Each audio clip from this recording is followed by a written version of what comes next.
달빛처럼 포근한 옛 이야기, 월명야담입니다. 오늘도 건강과 웃음이 늘 함께 하시길 바랍니다. 구독과 좋아요로 함께 해주시면 더 많은 이야기를 들려드릴 수 있습니다. 자, 이제 달빛 같은 이야기 속으로 함께 걸어가 보겠습니다. 옛날 옛적 경기도 어느 마을에 오준명이라는 평민 농가의 장남이 살고 있었습니다. 준명은 성실한 농부였지요. 해가 뜨기 전 일어나 밭을 갈고 해가 질 때까지 땀 흘려 일했습니다. 그런 준명에게는 아내 장서휘가 있었지요. 서휘는 말수는 적었지만 손끝이 야무지고 살림을 꾸려가는 데에는 누구보다 빈틈이 없었습니다. 두 사람은 비록 넉넉하지는 않았지만 서로 의지하며 소박하게 살아가고 있었습니다. 그런데 문제는 시어머니 배정옥이었습니다. 정옥은 지난 봄부터 몸이 좋지 않았지요. 처음에는 가벼운 기침이었는데 여름이 지나고 가을이 오자 기침은 점점 심해졌습니다. 밤마다 헛기침이 안방에서 새어나왔고 정옥의 얼굴빛은 날이 갈수록 누렇게 떴지요. 준명은 어머니의 병세가 깊어지는 것을 보며 가슴이 답답했습니다. 서휘 역시 시어머니를 지성으로 간호했지만 병은 좀처럼 나아질 기미를 보이지 않았지요. 어느 날 저녁이었습니다. 준명이 밭일을 마치고 집으로 돌아오니 안방에서 정옥의 목소리가 들려왔습니다. 기침 끝에 나오는 가느다란 목소리였지요. 준명아, 어미가 이제 얼마 못 갈 것 같구나. 준명은 황급히 안방으로 들어갔습니다. 정옥은 이불을 덮고 누워 있었는데 얼굴이 백지장처럼 하얗게 질려 있었지요. 준명은 어머니의 손을 꼭 잡으며 말했습니다. 어머니, 무슨 말씀을 그리 하십니까? 곧 나으실 겁니다. 아니다. 어미는 안다. 이 병은 예사병이 아니야. 약초, 좋은 약초를 구해야 한다. 비싼 약초 말이다. 정옥은 숨을 헐떡이며 말을 이었습니다.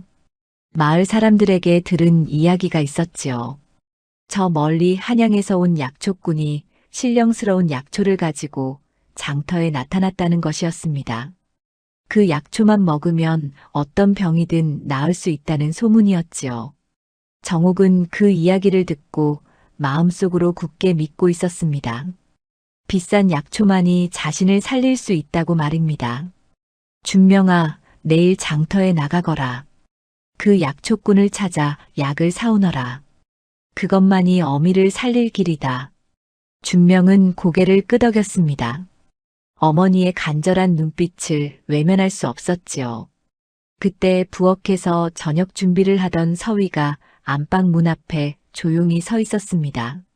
서휘는 시어머니와 남편의 대화를 다 들었지요. 가슴 한구석이 무거워졌습니다. 집안 살림이 얼마나 빠듯한지 서휘는 누구보다 잘 알고 있었으니까요. 그날 밤 준명과 서휘는 작은 방에 마주 앉았습니다. 촛불 하나가 어둠을 가르고 있었지요. 준명은 걱정스러운 얼굴로 말했습니다. 여보, 내일 장터에 다녀와야겠습니다. 어머님께서 약초를 구해오라 하셨습니다. 서휘는 잠시 침묵했습니다. 그러곤 조심스럽게 입을 열었지요. 서방님, 살림이 넉넉하지 않습니다. 약초값이 얼마나 될지 모르는데. 알고 있습니다. 하지만 어머니의 병이 깊어지는 것을 보고만 있을 수는 없지 않습니까? 준명의 목소리에는 애타는 마음이 담겨 있었습니다. 서휘도 시어머니를 걱정하지 않는 것은 아니었습니다. 다만 집안에 남아있는 돈이 얼마 되지 않는다는 것이 걱정이었지요. 곡식을 팔아 모은 돈은 겨우 추운 겨울을 나기에도 빠듯했습니다. 만약 비싼 약초를 산다면 올겨울을 어떻게 날 것인지 막막했지요. 서방님, 제가 함께 가겠습니다. 약초를 고를 때 두 눈으로 잘 살펴야 할 것 같습니다. 준명은 고개를 끄덕였습니다. 아내가 함께 가주겠다니 든든했지요. 서휘는 비록 말은 적었지만 판단이 빠르고 꼼꼼한 사람이었습니다. 준명은 서위의 손을 꼭 잡았습니다. 밤은 깊어갔고 안방에서는 정옥의 기침 소리가 또다시 들려왔습니다. 서위는 이불을 덮고 누웠지만 잠이 오지 않았지요. 마음속으로 생각했습니다. 약초꾼이 파는 약이 정말 효험이 있을까? 혹시 터무니없는 값을 부르는 것은 아닐까? 서위는 어릴 적 친정 어머니에게서 들은 이야기들을 떠올렸습니다. 어머니는 산과 들에서 자라는 풀들의 이름과 쓰임을 잘 아는 분이었지요. 서위도 어머니를 따라다니며 이것저것 배웠던 기억이 났습니다. 다음 날 아침 해가 뜨자마자 준명과 서위는 장터로 향했습니다. 장터는 집에서 한 시진 정도 걸어야 하는 곳에 있었지요. 두 사람은 좁은 산길을 지나 마을을 벗어났습니다. 길을 걷는 내내 서위의 마음은 무거웠습니다. 혹시나 준명이 약초꾼의 말에 넘어가 집안의 마지막 남은 돈을 다 쓰게 되는 것은 아닐까 하는 걱정이 앞섰지요. 준명은 묵묵히 앞서 걸어갔습니다.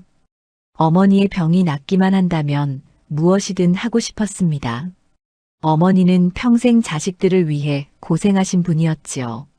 이제 자식된 도리로 어머니를 살려야 한다는 생각뿐이었습니다. 준명의 머릿속에는 오직 약초를 구해야 한다는 생각만 가득했습니다. 해가 중천에 떠올랐을 때쯤 두 사람은 장터에 도착했습니다. 장터에는 사람들이 북적였지요. 곡식을 파는 사람, 옷감을 파는 사람, 생선을 파는 사람들이 저마다 목소리를 높였습니다. 준명과 서위는 사람들 사이를 헤치며 약초꾼을 찾기 시작했습니다. 과연 소문으로만 듣던 그 약초꾼이 정말 이곳에 있을까요? 두 사람의 하루는 이제 막 시작되었습니다. 장터 한 구석에 사람들이 모여 있는 곳이 보였습니다. 준명과 서위는 그쪽으로 발걸음을 옮겼지요. 사람들 틈새로 보니 한 사내가 커다란 보자기를 펼쳐놓고 온갖 약초를 늘어놓고 있었습니다. 사내의 이름은 임상도였지요. 상도는 40줄쯤 되어 보이는 사내였는데 입이 귀에 걸릴 듯 크게 벌리고 사람들에게 소리쳤습니다. 자, 여러분. 한양에서 온 약초를 보십시오. 이 약초는 예사 약초가 아닙니다. 금강산 깊은 골짜기에서 캐온 신령한 약초입니다. 상도의 목소리는 장터 전체에 울려 퍼질 듯 컸습니다. 사람들은 신기한 듯 약초를 구경했지요. 상도는 보자기 위에 놓인 약초 하나를 집어들었습니다. 말라비틀어진 뿌리 같은 것이었지요. 이것이 바로 천년 묵은 산삼 뿌리입니다. 이것 하나면 죽어가는 사람도 살아납니다. 기침, 열병, 배앓이, 무엇이든 낫습니다. 준명은 눈이 휘둥그레졌습니다. 천년 묵은 산삼이라니 그런 귀한 것이 정말 여기 있단 말입니까? 준명은 앞으로 한 걸음 다가갔지요. 상도는 준명의 모습을 보더니 번쩍 눈빛을 반짝였습니다. 오랜 세월 장터를 떠돌며 사람을 속여온 상도는 한눈에 알아봤지요. 저 사내는 급한 사람이라는 것을 말입니다. 이보시오, 나리. 혹시 댁에 병든 분이 계십니까? 상도가 준명에게 다가와 물었습니다. 준명은 고개를 끄덕였지요. 예, 어머니께서 몸이 편찮으십니다. 기침이 심하고 기운이 없으십니다. 아, 그렇습니까? 그럼 바로 이 약초가 필요하십니다. 상도는 재빨리 다른 약초 뭉치를 집어들었습니다. 누런빛이 도는 마른 풀이었지요. 서위는 조금 떨어진 곳에서 그 약초를 유심히 바라보았습니다. 뭔가 이상했습니다. 약초의 모양이 영 어색해 보였지요. 잎사귀는 너덜너덜했고 줄기는 듬성듬성 끊어져 있었습니다. 이것은 해열초라고 합니다. 기침과 열을 내리는데 신통한 효험이 있지요. 저 멀리 지리산 꼭대기에서만 자라는 귀한 약초입니다. 상도는 약초를 준명의 코앞까지 들이밀었습니다. 준명은 약초 냄새를 맡아보았지요. 풀 냄새가 났지만 특별한 향은 없었습니다. 상도는 준명이 망설이는 것을 보고 목소리를 더욱 높였습니다. 나리, 이 약을 놓치면 후회하실 겁니다. 어머님께서 사흘을 못 넘기실 수도 있습니다. 준명의 얼굴이 하얗게 질렸습니다. 사흘을 못 넘긴다니, 그럼 어서 약초를 사야 하지 않겠습니까? 준명은 허리춤에 차고 있던 주머니에 손을 가져갔습니다. 그 안에는 집안의 마지막 남은 돈이 들어 있었지요. 준명의 손이 떨렸습니다. 그때 서위가 앞으로 나섰습니다. 서위는 조용히 상도에게 물었지요. 실례지만 이 약초를 자세히 볼 수 있겠습니까? 상도는 잠시 얼굴을 찌푸렸습니다. 하지만 곧 웃음을 지으며 약초를 서위에게 건넸지요. 그러시지요. 마음껏 보십시오. 서위는 약초를 손에 들고 찬찬히 살펴보았습니다. 잎을 만져보고 줄기를 꺾어보고 냄새도 맡아보았지요. 서위의 눈빛이 점점 차갑게 변했습니다. 이것은 귀한 약초가 아니었습니다. 그저 어디서나 흔히 볼 수 있는 들풀에 지나지 않았지요. 게다가 오래되어 이미 약효가 사라진 것처럼 보였습니다. 이 약초가 정말 지리산에서 캐온 것입니까? 서위가 조심스럽게 물었습니다. 상도는 눈을 크게 뜨며 대답했지요. 그렇고 말고요. 제가 직접 지리산에 올라가 캐온 것입니다. 의심하시는 겁니까? 아닙니다. 다만 이 약초가 좀 시들어 보여서 여쭙는 것입니다. 상도의 얼굴이 붉어졌습니다. 들킨 것 같은 기분이 들었지요. 하지만 상도는 오랫동안 사람을 속여온 노련한 사기꾼이었습니다.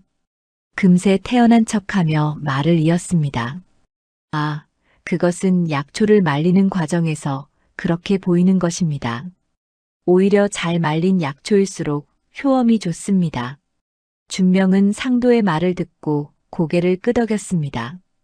그렇구나, 잘 말린 것이구나 하고 생각했지요. 하지만 서위는 여전히 의심스러운 눈으로 약초를 바라보았습니다. 서위는 어릴 적 어머니에게 배운 것을 떠올렸습니다. 좋은 약초는 색이 선명하고 향이 진하며 만졌을 때 탄력이 있다고 했지요. 그런데 이 약초는 그 어느 것도 해당되지 않았습니다. 그런데 값은 얼마입니까? 준명이 물었습니다. 상도는 잠시 생각하는 척하더니 입을 열었지요. 원래는 단량인데 오늘은 특별히 성량만 받겠습니다. 준명은 깜짝 놀랐습니다. 성량이라니, 그것은 집안에 남은 돈을 모두 합친 것보다 많은 돈이었습니다. 아니, 그것은 준명이 1년 동안 밭을 갈아번 돈의 절반에 가까운 액수였지요. 준명의 얼굴이 창백해졌습니다. 성량입니까? 그것은 너무 비싼 것이 아닙니까? 날이 목숨을 살리는 약인데 비싸다고 하실 수 있습니까? 어머니의 목숨이 성량보다 못합니까? 상도의 말에 준명은 할 말을 잃었습니다. 그렇지요. 어머니의 목숨은 돈으로 따질 수 없는 것이었습니다. 준명은 다시 허리춤의 주머니에 손을 가져갔지요. 그때 서위가 준명의 팔을 잡았습니다. 서방님, 잠깐만 기다려 주십시오. 서위는 다시 상도에게 물었습니다. 이 약초 말고 다른 약초도 보여주실 수 있습니까? 상도는 짜증스러운 표정을 지었지만 어쩔 수 없이 다른 약초들을 꺼내 보였습니다. 서위는 하나하나 살펴보았지요. 그런데 이상했습니다. 약초들이 하나같이 빛이 바래고 향이 없었습니다. 심지어 어떤 것은 벌레 먹은 자국도 있었지요. 서위는 확신했습니다. 이 약초들은 모두 싸구려였습니다. 이 약초들은 믿을 수 없습니다. 사지 마십시오. 서위가 작은 목소리로 준명에게 속삭였습니다. 준명은 당황했지요. 하지만 어머니를 살려야 한다는 마음이 앞섰습니다. 상도는 두 사람의 대화를 듣고 더욱 목소리를 높였습니다. 이보시오. 이 약을 사지 않으면 후회하실 겁니다. 오늘 아니면 이 약초를 다시는 구할 수 없습니다. 장터의 다른 사람들도 하나둘 모여들기 시작했습니다. 상도는 사람들 앞에서 더욱 큰 소리로 약초의 효험을 떠들어댔지요. 준명과 서위는 난처한 표정으로 서로를 바라보았습니다. 과연 이 약초를 사야 할까요? 아니면 서위의 말대로 사지 말아야 할까요? 두 사람의 마음은 갈림길에 서 있었습니다. 준명은 한참을 망설였습니다. 상도는 계속해서 약초의 효험을 떠들어댔고 주변 사람들도 웅성거렸지요. 준명의 손은 허리춤의 주머니를 만지작거렸습니다. 그때 서위가 다시 한번 준명의 팔을 꼭 잡았습니다. 서방님, 이 약초는 믿을 수 없습니다. 사지 마십시오. 서위의 목소리는 낮았지만 단호했습니다. 준명은 아내의 눈을 바라보았지요. 서위의 눈빛에는 확신이 담겨 있었습니다. 준명은 깊은 한숨을 내쉬었습니다. 아내를 믿어야 할까요? 아니면 상도의 말을 믿어야 할까요? 준명의 마음은 천갈래로 찢어지는 듯 했습니다. 집으로 돌아갑시다. 다른 방법을 찾아봅시다. 서위가 조용히 말했습니다. 준명은 고개를 끄덕였지요. 상도를 향해 말했습니다. 죄송합니다만 오늘은 사지 않겠습니다. 상도의 얼굴이 일그러졌습니다. 손에 쥐었던 물고기를 놓친 기분이었지요. 아니, 나리. 이 약을 놓치면 정말 후회하실 겁니다. 어머니께서 돌아가시면 어쩌시려고 그러십니까? 하지만 준명은 이미 돌아서고 있었습니다. 서위가 준명의 뒤를 따랐지요. 상도는 뒤에서 계속 소리쳤지만 두 사람은 장터를 빠져나왔습니다. 준명의 발걸음은 무겁기만 했습니다. 빈손으로 돌아가면 어머니께 뭐라고 말씀드려야 할까요? 약초를 구하지 못했다고 하면 어머니는 얼마나 실망하실까요? 서방님, 저를 믿어주셔서 고맙습니다. 서위가 조심스럽게 말했습니다. 준명은 고개를 저었지요. 아닙니다. 당신 말이 옳았을 겁니다. 저 약초꾼은 믿을 수 없었습니다. 두 사람은 묵묵히 집으로 향하는 길을 걸었습니다. 해는 서쪽으로 기울고 있었고 산 그림자가 길게 드리워졌지요. 준명은 속이 상했습니다. 어머니를 위해 무언가를 해드리고 싶었는데 아무것도 하지 못했으니까요. 서위도 마음이 무거웠습니다. 남편의 효심을 꺾은 것 같아 미안했지요. 두 사람이 마을 어귀에 이르렀을 때였습니다. 서위의 발걸음이 갑자기 멈췄습니다. 길가에 무언가가 눈에 들어왔지요. 작은 풀이 돌무더기 틈새에서 자라고 있었습니다. 서위는 그 풀을 보고 눈을 크게 떴습니다. 그 풀의 모양이 낯익었지요. 잠깐만 기다려 주십시오. 서위는 길가로 다가갔습니다. 그리고 무릎을 꿇고 그 풀을 자세히 들여다보았지요. 잎은 세 갈래로 갈라져 있었고 줄기는 가늘면서도 질겼습니다. 서위는 조심스럽게 잎을 하나 떼어 비벼보았습니다. 은은한 향이 났지요. 서위의 눈이 반짝였습니다. 이것입니다. 이것이 바로 그 풀입니다. 준명이 다가와 물었습니다. 무슨 풀입니까? 어릴 적 어머니께서 가르쳐 주신 풀입니다. 기침과 열을 낮추는데 효험이 있다고 하셨습니다. 준명은 서위가 가리키는 풀을 내려다보았습니다. 그저 평범한 들풀처럼 보였지요. 길가에서 흔히 볼 수 있는 잡초와 다를 바 없었습니다. 이 풀이 정말 효험이 있습니까? 예, 서방님. 제 어머니께서 이 풀로 마을 사람들의 병을 고치신 적이 있습니다. 저도 어릴 적에 이 풀을 먹고 기침이 나은 적이 있습니다. 서위의 목소리에는 확신이 담겨 있었습니다. 준명은 잠시 망설였지요. 하지만 장터의 약초꾼에게 속을 뻔했던 일을 떠올렸습니다. 아내를 믿기로 했습니다. 그럼 이 풀을 캐어갑시다. 서위는 조심스럽게 풀을 뿌리째 뽑기 시작했습니다. 돌틈에 뿌리가 깊게 박혀 있어 쉽지 않았지요. 서위는 손가락에 흙을 묻혀가며 조금씩 뿌리를 풀어냈습니다. 준명도 옆에서 돌을 치워주며 도왔습니다. 한참을 애쓴 끝에 풀 몇 포기를 캘 수 있었지요. 이 정도면 될 것 같습니다. 서위는 풀을 치맛자락에 조심스럽게 싸서 품에 안았습니다. 준명은 아내를 바라보며 생각했지요. 아내는 참으로 지혜로운 사람입니다. 장터에서 비싼 약초를 사지 않고 이렇게 길가의 풀을 캐어오다니 말입니다. 서방님 집에 가서 이 풀을 깨끗이 씻어 다려야 합니다. 어머니께 드리면 기침이 나아지실 겁니다. 정말 그럴까요? 예, 저를 믿어주십시오. 두 사람은 서둘러 집으로 향했습니다. 해가 완전히 지고 어둠이 내렸지요.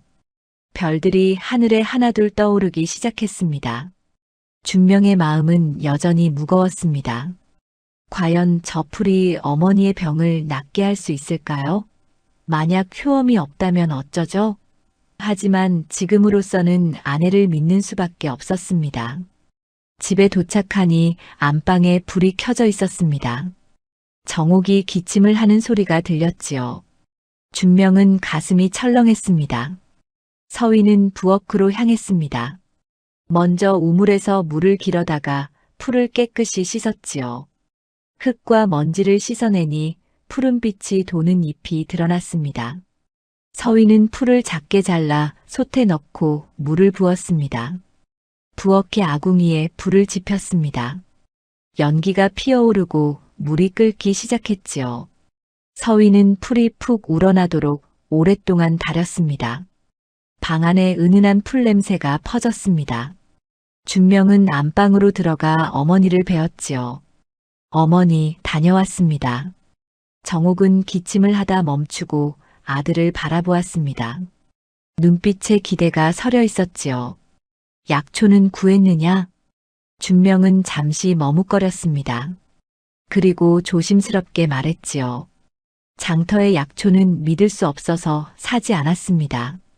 대신 서위가 다른 풀을 구해왔습니다. 정옥의 얼굴이 굳어졌습니다. 다른 풀이라니? 그게 무슨 소리냐? 길가에서 자라는 풀인데 서위가 기침에 좋다고 합니다. 지금 다리고 있습니다. 정옥의 눈빛이 차갑게 변했습니다. 화가 치밀어 오르는 것 같았지요. 하지만 기침 때문에 말을 잇지 못했습니다. 준명은 어머니의 표정을 보고 마음이 무거워졌습니다. 어머니는 필시 화가 나셨을 겁니다. 비싼 약초를 기대했는데 길가의 풀을 다려온다니 말입니다. 잠시 후 서위가 대접에 약을 담아 들고 왔습니다. 갈색빛이 도는 따끈한 물이었지요. 서위는 안방으로 들어가 정옥 앞에 무릎을 꿇고 앉았습니다. 어머님, 이 약을 드십시오. 기침에 효험이 있을 겁니다. 정옥은 대접을 보더니 고개를 돌렸습니다. 화가 난 표정이 역력했지요. 준명과 서위는 서로를 바라보았습니다. 과연 어머니께서 이 약을 드실까요? 두 사람의 긴 밤이 시작되고 있었습니다. 정옥은 대접을 보고 고개를 돌렸습니다. 얼굴에는 분노가 가득했지요. 기침을 하다 말고 떨리는 목소리로 말했습니다. 이게 대체 무엇이냐?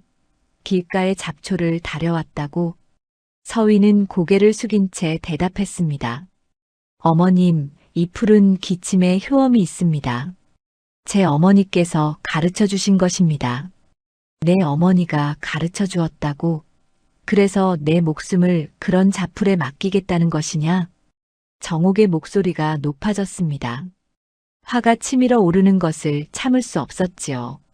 준명은 어머니와 아내 사이에서 난처한 표정을 지었습니다. 어머니, 장터의 약초는 믿을 수 없었습니다.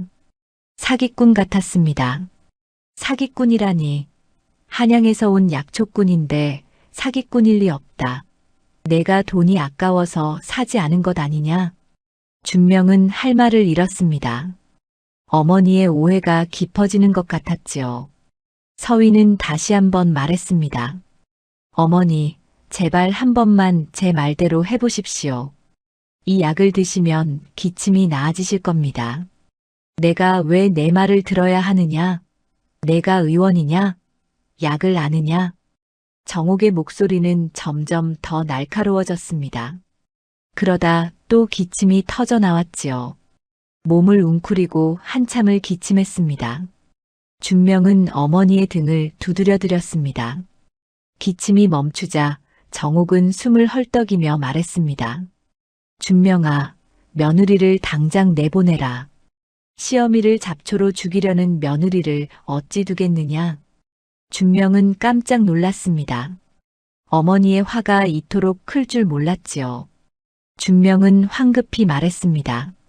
어머니, 그런 말씀 마십시오. 아내는 어머니를 위해 한 일입니다. 위에서 길가의 풀을 뜯어오는 것이 나를 위한 것이냐? 차라리 아무것도 안 가져오는 것이 낫지. 정옥은 대접을 밀쳐버렸습니다.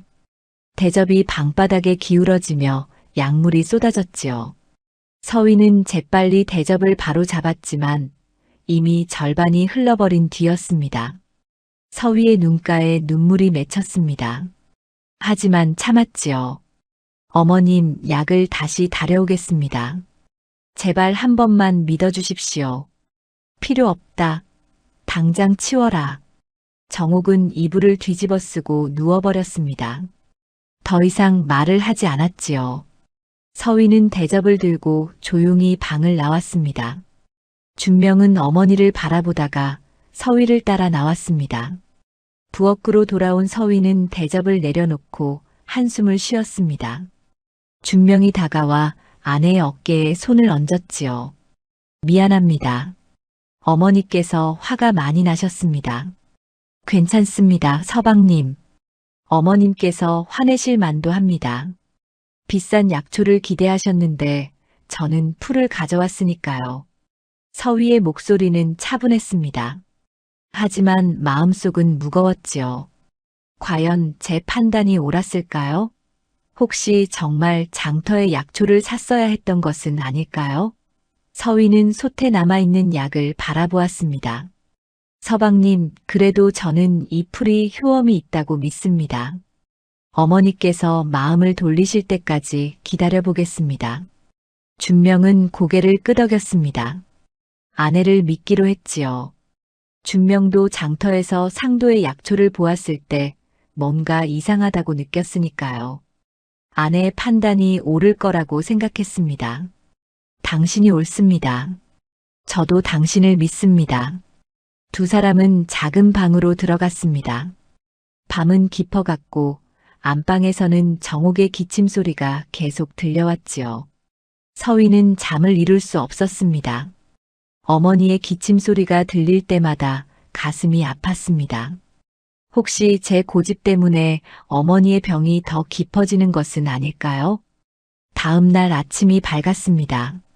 서위는 일찍 일어나 부엌으로 갔습니다. 어젯밤 다려둔 약이 솥에 남아 있었지요.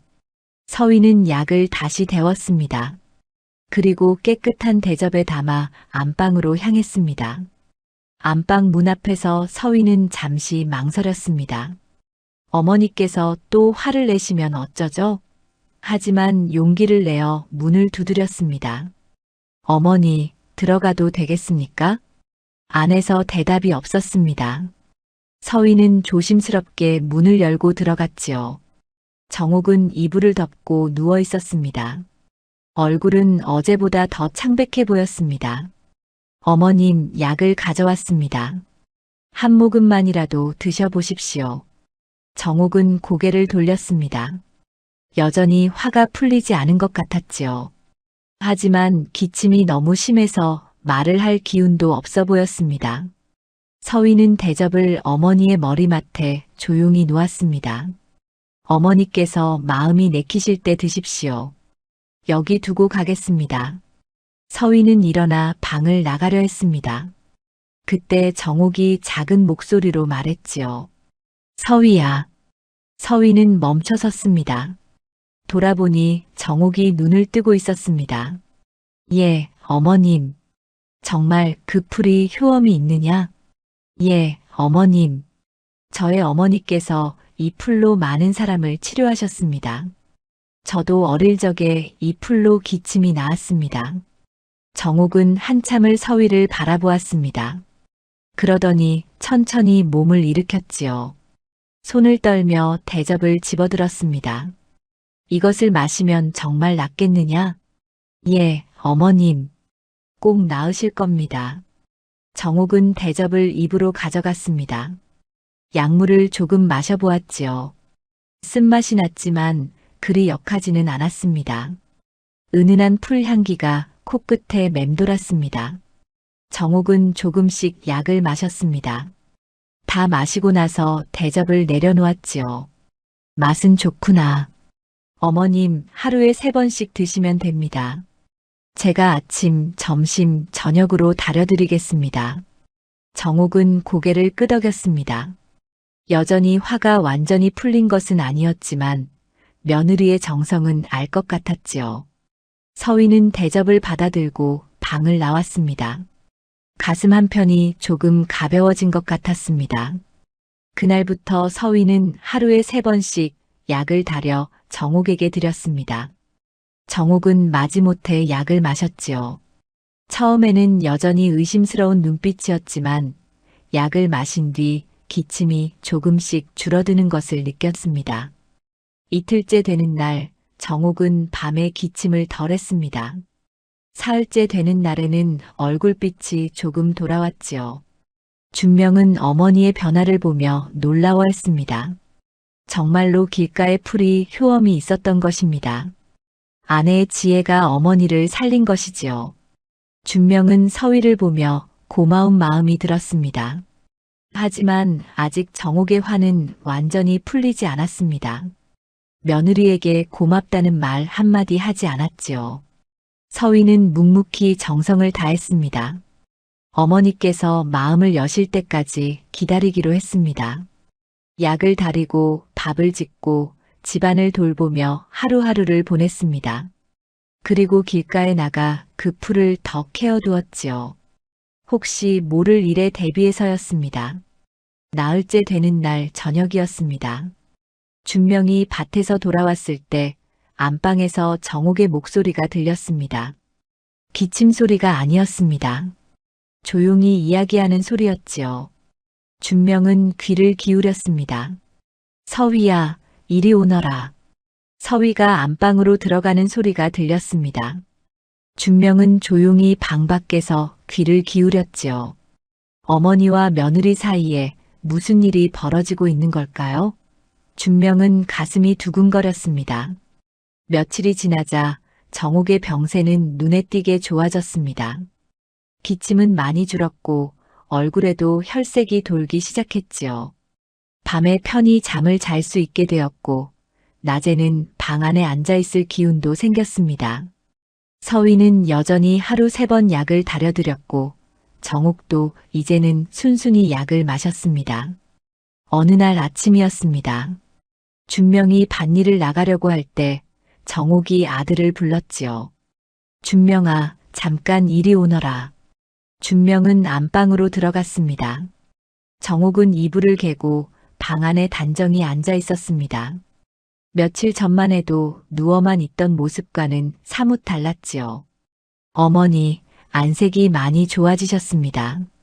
그래, 기침도 많이 나았다. 서위가 다려준 약 덕분인 것 같구나.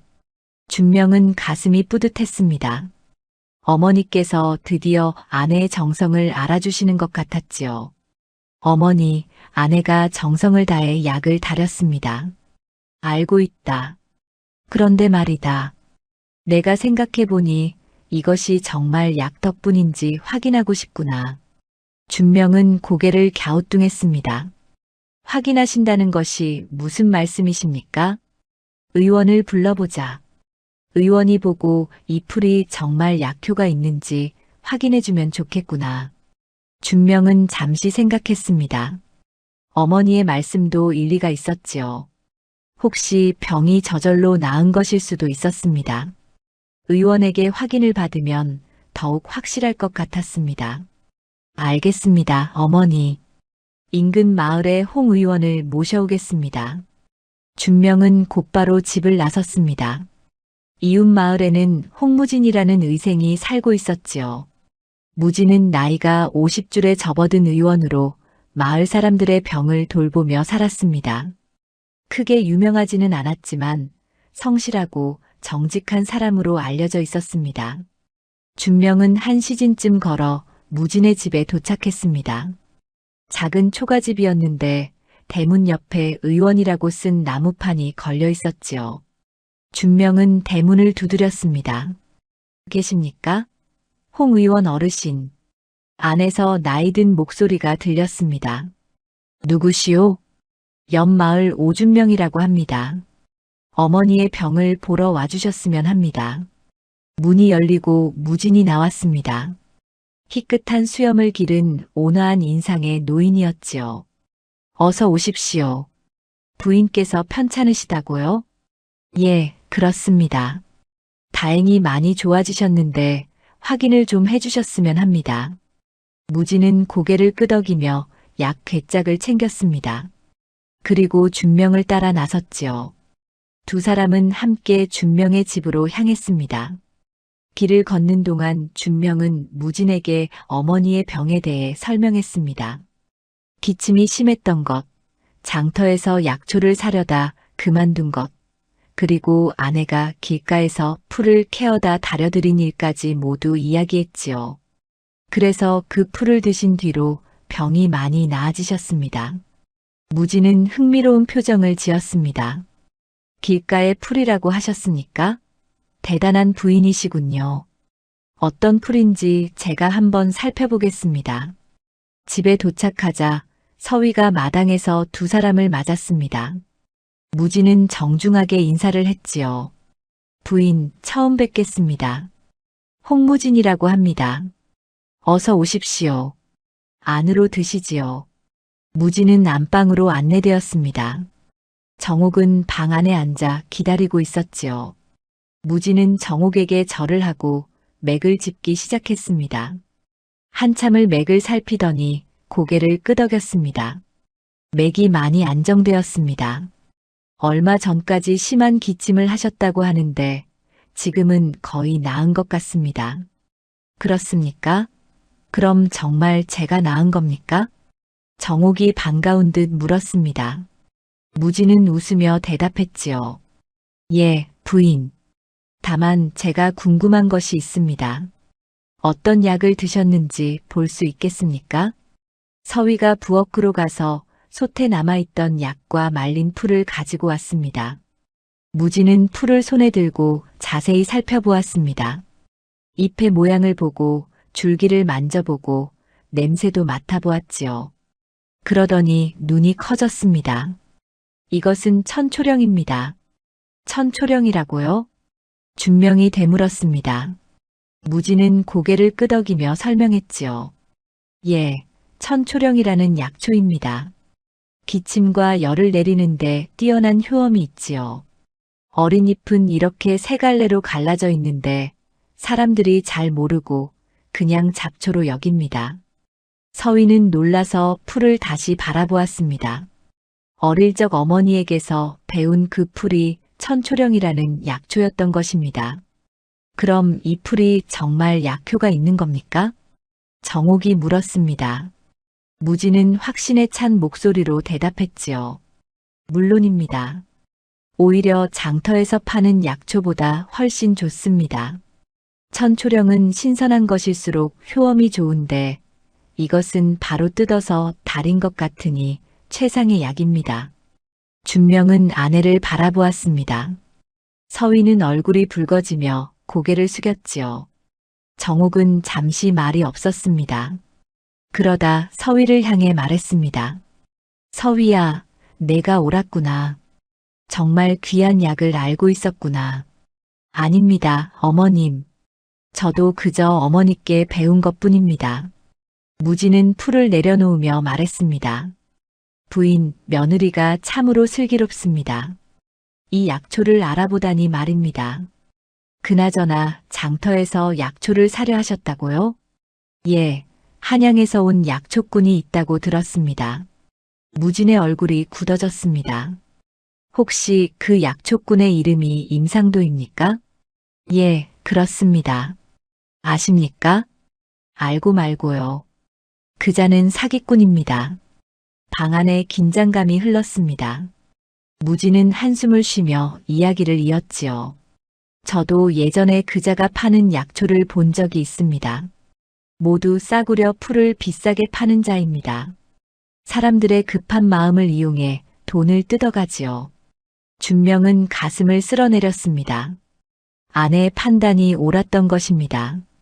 만약 그때 약초를 샀다면 집안의 돈만 날리고 어머니의 병은 낫지 않았을 것입니다. 다행히 사지 않았습니다. 제 아내가 말렸습니다. 정말 잘하셨습니다.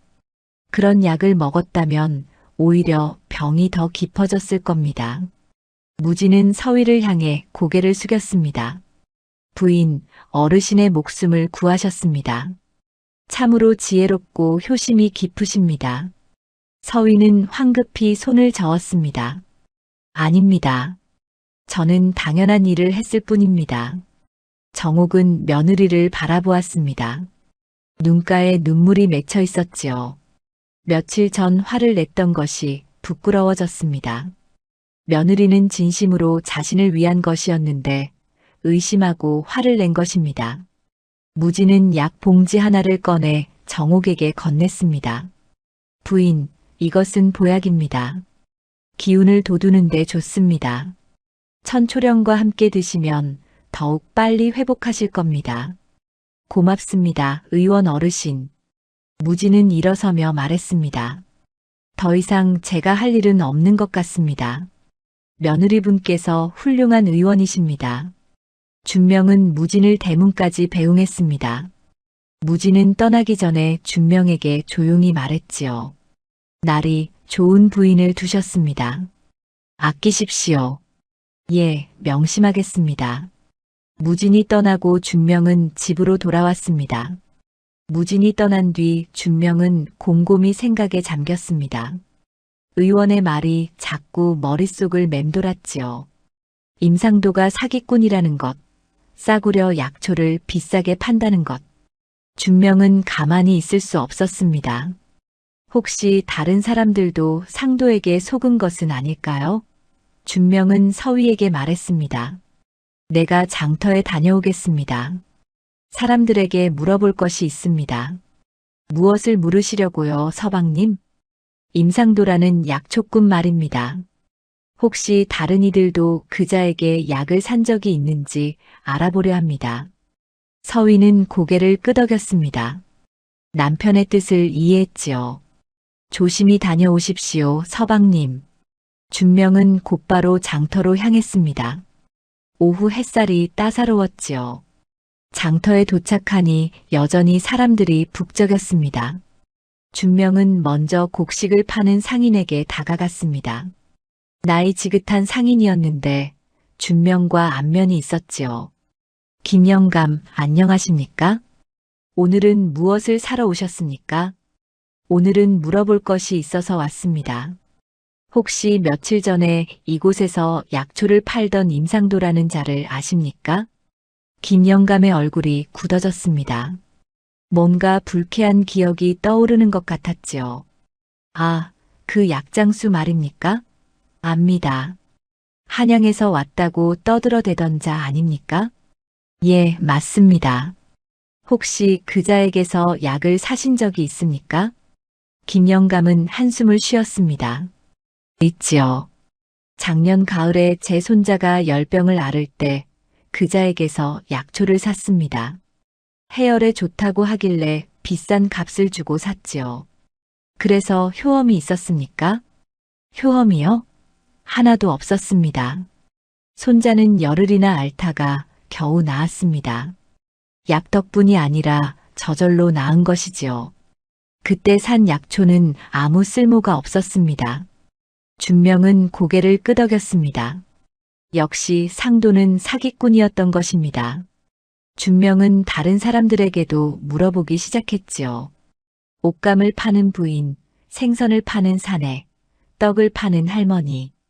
하나씩 물어보니 비슷한 이야기가 나왔습니다. 저도 그자에게 속았습니다. 기침약이라고 해서 샀는데 아무 효과가 없었습니다. 저는 배앓이 약을 샀는데 오히려 배가 더 아파졌습니다.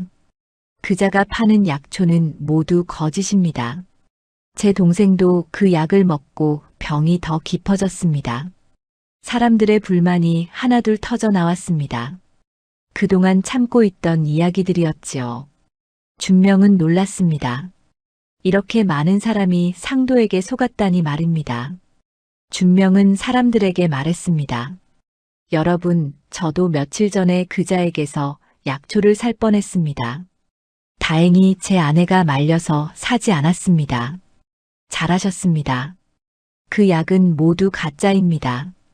그런데 그자는 아직도 장터에 나옵니까? 한 사람이 물었습니다. 준명은 주변을 둘러보았지요. 장터 구석에 상도가 여전히 약초를 펼쳐놓고 손님을 기다리고 있었습니다. 저기 있습니다. 사람들이 상도를 바라보았습니다. 눈빛에 분노가 담겨 있었지요. 상도는 사람들의 시선을 느끼고 불안한 표정을 지었습니다. 뭔가 이상한 기운이 느껴졌지요. 저자를 그냥 둘 수 없습니다. 관아에 고발해야 합니다. 김영감이 말했습니다. 다른 사람들도 동의했지요. 맞습니다. 더 많은 사람이 속기 전에 막아야 합니다. 저도 함께 가겠습니다. 준명은 사람들의 말에 고개를 끄덕였습니다. 그리고 무진의 말을 떠올렸지요. 의원도 상도가 사기꾼이라고 했습니다. 증인이 있으면 더욱 확실할 것 같았습니다. 여러분, 제가 아는 의원이 있습니다. 그분도 임상도를 사기꾼이라고 하셨습니다. 함께 모셔오면 어떻겠습니까? 좋은 생각입니다. 의원의 증언이 있으면 더욱 확실하겠습니다. 준명은 다시 무진의 집으로 달려갔습니다. 숨이 차도록 뛰어가 문을 두드렸지요. 의원 어르신 계십니까? 무진이 문을 열었습니다. 준명이 숨을 헐떡이며 서 있는 것을 보고 놀랐지요. 무슨 일이십니까, 나리? 의원 어르신, 장터에 가주셔야 합니다. 임상도라는 약초꾼 때문입니다. 준명은 사람들이 상도에게 속은 이야기를 들려주었습니다. 무진은 고개를 끄덕이며 들었지요. 그럴 줄 알았습니다. 그자는 예전부터 여러 마을을 돌며 사람들을 속여왔습니다. 관아에 고발하려 합니다. 증인으로 함께 가주시겠습니까? 무진은 잠시 생각하더니 고개를 끄덕였습니다. 좋습니다. 더 이상 그자가 사람들을 해치는 것을 볼 수 없습니다. 함께 가겠습니다. 두 사람은 함께 장터로 돌아왔습니다. 사람들이 기다리고 있었지요. 무진을 보고 반가워했습니다. 이분이 홍무진 의원 어르신입니다. 저희 편을 들어주시겠답니다. 사람들은 무진에게 인사를 했습니다. 무진은 사람들을 둘러보며 말했지요. 여러분, 제가 임상도가 파는 약초를 본 적이 있습니다. 모두 싸구려 풀입니다. 약효가 없는 것들입니다. 역시 그렇습니까? 그렇습니다. 심지어 어떤 것은 오래되어 상한 것도 있습니다. 그런 것을 먹으면 오히려 병이 더 깊어질 수 있습니다. 사람들의 분노는 더욱 커졌습니다. 상도는 사람들이 자기를 보고 있다는 것을 알고 서둘러 약초를 챙기기 시작했지요. 도망가려는 것 같았습니다. 저자가 도망갑니다. 잡아야 합니다. 몇몇 사람이 상도에게 달려갔습니다. 상도는 약초 보따리를 들고 뛰기 시작했지요. 하지만 장터는 사람들로 가득했습니다. 도망갈 곳이 없었습니다. 결국 상도는 사람들에게 붙잡혔습니다. 놓으시오. 내가 무엇을 잘못했단 말이오. 상도가 소리쳤습니다. 하지만 사람들은 상도를 놓아주지 않았지요. 준명이 앞으로 나섰습니다. 임상도, 당신은 거짓 약초를 팔아 사람들을 속였습니다. 관아에 가서 죄를 받아야 합니다. 거짓이라니. 내 약초는 모두 진짜입니다. 그럼 이분의 말씀을 들어보시지요. 무진이 앞으로 나왔습니다. 상도는 무진을 보고 얼굴이 창백해졌지요. 무진을 알고 있었던 것입니다. 당신이 파는 약초는 모두 싸구려입니다. 제가 직접 보았으니 거짓말할 수 없습니다. 상도는 할 말을 잃었습니다. 사람들은 상도를 끌고 관아로 향했지요. 다음 날 아침 해가 떠오르자 관아 앞에는 사람들이 모여들기 시작했습니다. 임상도의 재판이 열린다는 소문이 마을 곳곳에 퍼졌지요. 준명도 일찍 일어나 관아로 향했습니다. 서위가 남편을 배웅하며 말했습니다. 서방님, 오늘 재판이 잘 끝나기를 바랍니다. 그럴 겁니다. 진실은 반드시 밝혀지는 법이니까요. 준명은 관아에 도착했습니다. 이미 수십 명의 사람들이 모여 있었지요. 어제 상도에게 속았다고 말했던 사람들도 보였습니다. 김영감도 와 있었고 옷감 파는 부인도 있었습니다. 모두 상도가 어떤 벌을 받는지 보려고 온 것이었습니다. 잠시 후 관속이 나와 북을 쳤습니다. 재판이 시작된다는 신호였지요. 사람들은 조용해졌습니다. 사또가 관복을 입고 나왔습니다. 위험 있는 모습이었지요. 사또가 자리에 앉자 관속들이 상도를 끌고 나왔습니다. 상도는 밤새 관아 감옥에 갇혀 있었던 모양이었습니다. 얼굴은 초췌했고 옷은 구겨져 있었지요. 상도는 사또 앞에 무릎을 꿇었습니다. 사또가 엄숙한 목소리로 물었습니다. 내가 임상도인가? 예, 사또나리. 소인이 임상도입니다. 너는 백성들을 속여 거짓 약초를 팔았다는 고발을 받았다. 무엇이라 변명하겠느냐? 상도는 고개를 들고 큰 소리로 외쳤습니다. 사또나리, 소인은 억울합니다. 소인은 진짜 약초를 팔았을 뿐입니다. 진짜 약초라고? 그럼 증거를 대어보거라. 상도는 말문이 막혔습니다. 증거가 어디 있겠습니까? 상도가 판 약초는 모두 싸구려 풀이었으니까요. 사또는 관속에게 명했습니다. 어제 압수한 약초를 가져오너라. 관속이 상도의 약초 보따리를 가져왔습니다. 사또는 하나하나 꺼내어 살펴보았지요. 말라 비틀어진 풀, 색이 바랜 뿌리, 벌레 먹은 잎사귀들이 나왔습니다. 사또는 고개를 저었습니다. 이것이 귀한 약초라고? 눈에 보기에도 쓸모없는 잡초가 아니냐? 아닙니다. 사또나리. 이것은 금강산에서 캐온 귀한 약초입니다. 사또는 차갑게 웃었습니다. 금강산이라고? 내가 정말 금강산에 가본 적이라도 있느냐? 상도는 대답하지 못했습니다. 사실 상도는 금강산은커녕 근처에도 가본 적이 없었습니다. 그저 사람들을 속이기 위해 지어낸 말이었지요. 사또는 손을 들어 무진을 불렀습니다. 홍 의원, 앞으로 나오시오. 무진이 앞으로 나왔습니다. 사또 앞에 공손히 절을 올렸지요. 의원으로서 이 약초들을 살펴보았는가? 예, 사또나리. 살펴보았습니다. 그래서 어떠하던가? 무진은 약초 보따리를 가리키며 말했습니다. 이것들은 모두 약효가 없는 풀입니다. 어떤 것은 그저 길가에서 흔히 볼 수 있는 잡초이고 어떤 것은 오래되어 상한 것입니다. 이런 것을 먹으면 병이 낫기는커녕 오히려 더 깊어질 수 있습니다.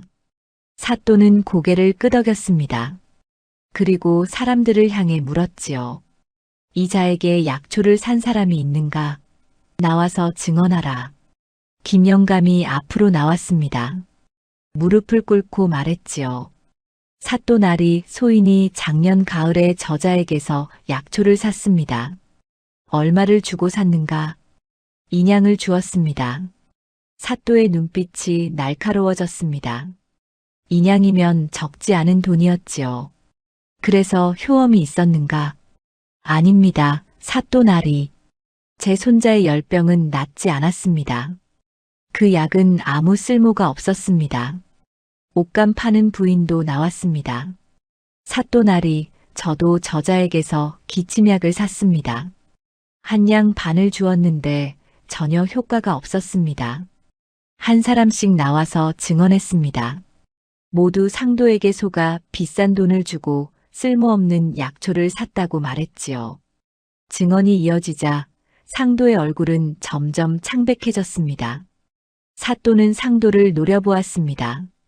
임상도, 이렇게 많은 사람이 내가 거짓 약초를 팔았다고 증언하고 있다.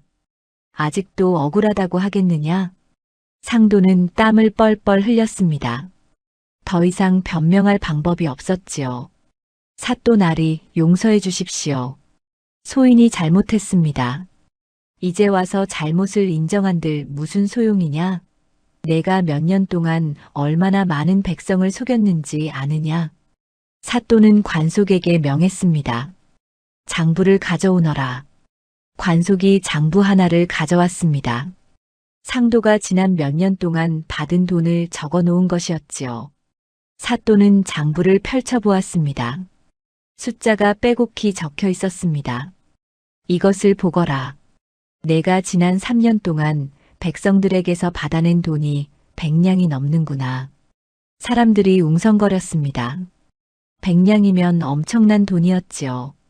가난한 백성들이 병을 고치려고 모든 재산을 털어준 돈이었습니다. 사또는 책상을 탁 쳤습니다. 임상도, 너는 백성의 고통을 이용해 돈을 긁어모은 악질 사기꾼이다. 용서할 수 없다. 상도는 바닥에 이마를 찌으며 빌었습니다. 사또 나리, 목숨만은 살려주십시오. 다시는 이런 짓을 하지 않겠습니다. 다시는? 내가 얼마나 많은 사람을 속였는데 다시는이라는 말을 할 수 있느냐? 사또는 심판을 내렸습니다. 임상도, 너는 백성을 속인 죄로 곤장 50대를 치고 가진 재산은 모두 몰수하여 피해를 본 백성들에게 돌려줄 것이다. 그리고 이 고을에서 영원히 추방한다. 관속들이 상도를 끌어냈습니다. 뜰에서 곤장을 치는 소리가 들렸지요. 상도는 비명을 질렀지만 아무도 동정하지 않았습니다. 스스로 지은 죄였으니까요. 곤장을 맞고 난 상도는 거동도 제대로 못할 정도가 되었습니다. 관속들이 상도를 마을 밖으로 내쫓았지요. 사람들은 환호했습니다. 드디어 악질 사기꾼이 벌을 받은 것입니다. 사또는 피해를 본 사람들을 불렀습니다. 너희가 손해본 돈을 장부에 따라 돌려주겠다. 차례로 앞으로 나오거라. 사람들은 기뻐하며 앞으로 나왔습니다. 관속이 장부를 보며 한 사람씩 돈을 돌려주었지요. 김영감은 2냥을 돌려받았고 옷감 파는 부인은 1냥 반을 돌려받았습니다. 사람들은 감격하여 사또에게 절을 올렸습니다. 사또 나리, 고맙습니다. 은혜를 잊지 않겠습니다. 준명도 관할을 나와 집으로 향했습니다. 마음이 후련했지요. 정의가 바로 선 것 같았습니다. 준명은 생각했습니다. 만약 아내가 그날 장터에서 약초를 사지 말자고 하지 않았다면 어떻게 되었을까요? 아마 집안의 돈을 모두 날리고 어머니의 병도 낫지 않았을 겁니다. 집에 도착하니 서위가 마당에서 기다리고 있었습니다. 준명은 아내에게 오늘 있었던 일을 모두 이야기했지요. 서위는 조용히 듣고 있다가 말했습니다. 다행입니다, 서방님. 더 이상 그자가 사람들을 해치지 못하겠네요. 모두 당신 덕분입니다. 당신이 그날 약초를 사지 말자고 하지 않았다면 우리도 큰 낭패를 볼 뻔했습니다. 두 사람은 안방으로 들어갔습니다. 정옥이 이불을 개고 앉아 있었지요. 얼굴에는 완전히 혈색이 돌아와 있었습니다. 며칠 전에 병든 모습은 어디에도 없었습니다. 어머니, 재판이 잘 끝났습니다. 임상도가 벌을 받았습니다. 정옥은 고개를 끄덕였습니다. 그리고 서위를 바라보았지요. 오랫동안 마음속에 담아두었던 말을 할 때가 된 것 같았습니다. 서위야, 이리 가까이 오너라. 서위는 시어머니 옆에 앉았습니다. 정옥은 며느리의 손을 꼭 잡았지요. 따뜻한 손이었습니다. 정옥의 눈가에 눈물이 맺혔습니다. 서위야, 미안하구나. 내가 길가에 풀을 가져왔을 때 화를 냈던 것을 용서해다오. 어머님, 괜찮습니다. 어머님께서 화내실 만도 했습니다. 아니다. 너는 진심으로 나를 살리려고 한 것인데 내가 의심했다. 이 며느리가 나를 그런 잡초로 죽이려 한다고 생각했구나. 정옥은 흐느끼기 시작했습니다. 서위는 시어머니의 등을 토닥였지요. 어머님, 이제 다 지난 일입니다. 어머님께서 건강해지셨으니 그것으로 충분합니다. 고맙다, 서위야. 정말 고맙다. 너 같은 며느리를 둔 것이 이 집안의 복이구나. 준명도 두 사람 옆에 앉았습니다. 가족이 함께 손을 잡고 앉아 있었지요. 따뜻한 햇살이 방 안을 비쳤습니다. 오랜만에 집안에 평화가 찾아온 것 같았습니다. 고난의 시간이 지나고 드디어 기쁨의 날이 온 것입니다. 그날 이후 정옥의 건강은 날로 좋아졌습니다. 천초령을 꾸준히 달여 마신 덕분이었지요. 기침은 완전히 멈췄고 얼굴에는 윤기가 돌았습니다. 몸에 힘이 생기니 밖으로 나가 햇볕도 쬐고 마당을 거닐기도 했습니다. 마을 사람들은 정옥을 보고 깜짝 놀랐지요. 부인, 안색이 정말 좋아지셨습니다. 무슨 좋은 약이라도 드셨습니까? 허허, 며느리가 구해온 풀 덕분입니다. 며느리가요? 정옥은 자랑스럽게 이야기했습니다. 서위가 길가에서 천초령을 캐어다가 정성껏 다려준 일 그 덕분에 병이 나은 일을 말이지요. 사람들은 감탄하며 들었습니다. 댁 며느리가 그렇게 현명하십니까? 그렇고 말고요. 우리 며느리는 약초도 알고 지혜롭기까지 합니다. 이 집안은 며느리 덕에 살았습니다. 정옥은 며느리 자랑을 늘어놓았습니다. 예전에는 며느리에게 화를 냈던 것이 부끄러웠지요. 이제는 마을 사람들에게 며느리가 얼마나 훌륭한지 알리고 싶었습니다. 소문은 빠르게 퍼져나갔습니다. 오시댁 며느리가 길가의 풀로 시어머니의 병을 고쳤다는 이야기, 장터의 사기꾼 약초꾼을 피해 집안을 지켰다는 이야기가 마을 곳곳에 퍼졌지요. 사람들은 서위를 풀을 아는 슬기로운 며느리라고 부르기 시작했습니다. 어느 날 이웃 마을에서 한 부인이 찾아왔습니다. 나이가 60쯤 되어 보이는 분이었지요. 부인은 서위를 만나고 싶다고 했습니다. 소문을 듣고 찾아왔습니다. 혹시 오나리 댁 며느리분을 만날 수 있을까요? 서위가 마당으로 나왔습니다. 부인은 서위를 보고 반가워하며 말했지요. 부인, 처음 뵙겠습니다. 저는 이웃 마을에 사는 사람입니다. 소문을 듣고 찾아왔습니다. 어서 오십시오. 무슨 일로 오셨습니까? 사실 제 손자가 기침을 심하게 하고 있습니다. 혹시 부인께서 쓰신 그 풀이 무엇인지 가르쳐 주실 수 있겠습니까? 서위는 부인을 집 안으로 안내했습니다. 그리고 말려둔 천초령을 보여주었지요. 이것이 천초령이라는 풀입니다. 기침과 열을 낮추는데 효험이 있습니다. 부인은 천초령을 자세히 살펴보았습니다. 잎의 모양과 줄기의 색깔을 눈에 담았지요. 이 풀은 어디에서 구할 수 있습니까? 길가나 돌무더기 틈에서 자랍니다. 제가 함께 나가서 찾아드리겠습니다. 서위는 부인과 함께 마을 어귀로 나갔습니다. 그리고 천초령이 자라는 곳을 알려주었지요. 부인은 감격하여 서위의 손을 꼭 잡았습니다. 고맙습니다, 부인. 정말 고맙습니다. 이 은혜를 어떻게 갚아야 할지 모르겠습니다. 은혜라니요. 당연한 일을 했을 뿐입니다. 손자분께서 빨리 쾌차하시길 바랍니다. 부인은 천초령을 조심스럽게 캐어가지고 돌아갔습니다. 며칠 뒤 부인이 다시 찾아왔지요. 이번에는 곡식 한 섬을 가지고 왔습니다. 부인, 손자의 기침이 나았습니다. 정말 신기한 약초였습니다. 이것은 작은 감사의 표시입니다. 서위는 손사래를 쳤습니다. 아닙니다. 이렇게 귀한 것을 가져오시다니요. 그냥 가져가십시오. 아닙니다. 부인의 은혜를 갚고 싶습니다. 꼭 받아주십시오. 서위는 어쩔 수 없이 곡식을 받았습니다. 부인은 기쁜 마음으로 돌아갔지요. 이 일이 있은 뒤로 더 많은 사람이 서위를 찾아왔습니다. 어떤 이는 배앓이로 고생하는 아이를 데리고 왔고, 어떤 이는 열병으로 누워있는 노인을 위해 약초를 구하러 왔습니다. 서위는 거절하지 않았습니다. 찾아오는 사람들에게 친절하게 약초를 알려주었지요. 어떤 풀이 어떤 병에 좋은지, 어떻게 다려야 하는지 자세히 가르쳐 주었습니다. 사람들은 서위에게 감사하며 돌아갔습니다. 준명은 아내가 사람들을 돕는 모습을 보며 흐뭇해했습니다. 아내는 참으로 착하고 슬기로운 사람이었지요. 어느 날 저녁 준명이 서위에게 말했습니다. 당신이 많은 사람을 돕고 있군요. 자랑스럽습니다. 저는 제가 아는 것을 나눌 뿐입니다. 서방님.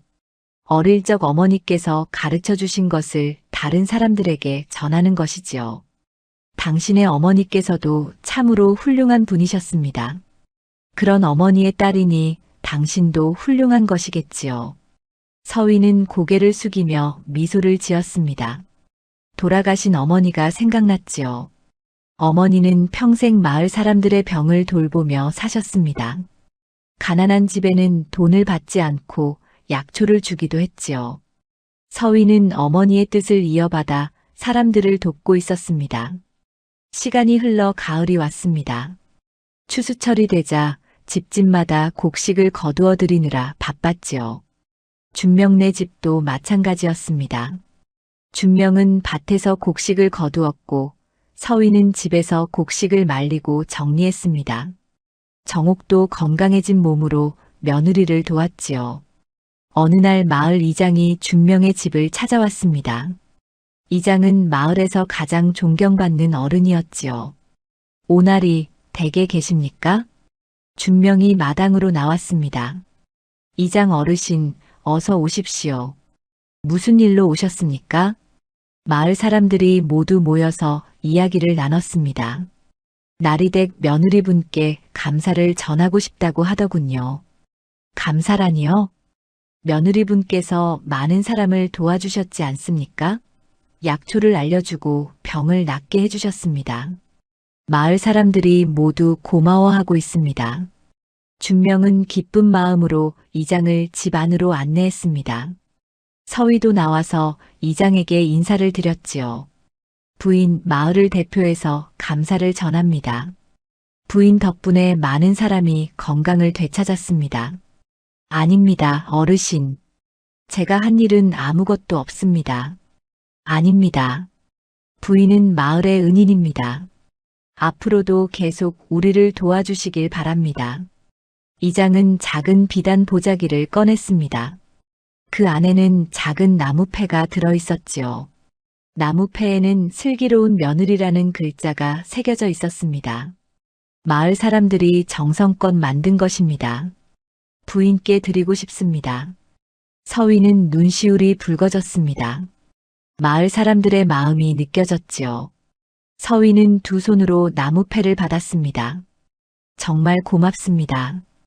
이 마음을 평생 잊지 않겠습니다. 그날 저녁 온 가족이 함께 모였습니다. 정옥은 며느리가 받은 나무패를 보며 눈물을 흘렸지요. 서위야, 정말 자랑스럽구나. 내가 우리 집안의 자랑이다. 어머님 과찬이십니다. 아니다. 너는 나를 살렸을 뿐 아니라 마을 사람들까지 도왔구나. 이런 며느리를 둔 것이 이 집안의 가장 큰 복이다. 준명도 아내의 손을 꼭 잡았습니다. 당신을 아내로 맞이한 것이 제 인생 최고의 행운입니다. 서위는 얼굴을 붉히며 고개를 숙였습니다. 창밖으로 달빛이 고요히 비쳤습니다. 집안에는 웃음소리가 가득했지요. 오랜 고난 끝에 찾아온 평화였습니다. 그 후로 서위의 이름은 더욱 널리 퍼졌습니다.